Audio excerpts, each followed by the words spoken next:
వీలైతే లైక్, కుదిరితే కామెంట్ పెట్టండి. ఇలాంటి ఇంట్రెస్టింగ్ బ్రేకింగ్ బిగ్ న్యూస్ మాకు తెలిసిన వెంటనే మీకు తెలియజేస్తాం. ఇండియన్ ప్రీమియర్ లీగ్ హంగామా మొదలైందంటే అందులో హంగామా చేసే తెలుగు సెలబ్రిటీలలో విక్టరీ వెంకటేష్ మొదటి స్థానంలో నిలిస్తే ప్రిన్స్ మహేష్ బాబు తనయుడు గౌతమ్ కృష్ణ రెండవ స్థానంలో నిలుస్తాడు. సహజంగా వెంకీ పక్కనే గౌతమ్ కూడా దర్శనమిస్తుంటాడు.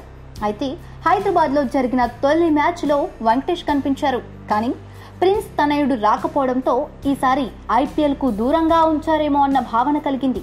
కానీ ఆదివారం నాడు జరిగిన సన్ రైజర్స్ గుజరాత్ లయన్స్ మధ్య మ్యాచ్కు గౌతమ్ కూడా హాజరై మ్యాచ్ ఆద్యంతం ఎంజాయ్ చేశాడు. దీనికి సంబంధించిన ఫోటోలు ప్రస్తుతం సోషల్ మీడియాలో చక్కర్లు కొడుతున్నాయి. సన్ రైజర్స్ హైదరాబాద్ జట్టుకు మద్దతు తెలుపుతూ టీషర్టు ధరించాడు జూనియర్ ప్రిన్స్. సహజంగా సెలబ్రిటీల వారసులను ఇలాంటి బహిరంగ వేడుకలకు దూరంగా ఉంచుతారు. కానీ ఇలాంటి ఎంజాయ్మెంట్లకు మాత్రం ప్రిన్స్ ఫ్యామిలీ ఎప్పుడూ అడ్డు చెప్పకపోవడం విశేషం. ఇక్కడ కనిపిస్తున్న సబ్స్క్రైబ్ బటన్ ని నొక్కి సబ్స్క్రైబ్ అవ్వండి. అండ్ ఇంకో విషయం, పక్కనే ఒక గంట సింబల్ కనిపిస్తుంది కదా, దాన్ని నొక్కారనుకోండి, మేము చేసే వీడియో అప్డేట్స్, నోటిఫికేషన్స్ అన్నిటితో మీ డివైస్లో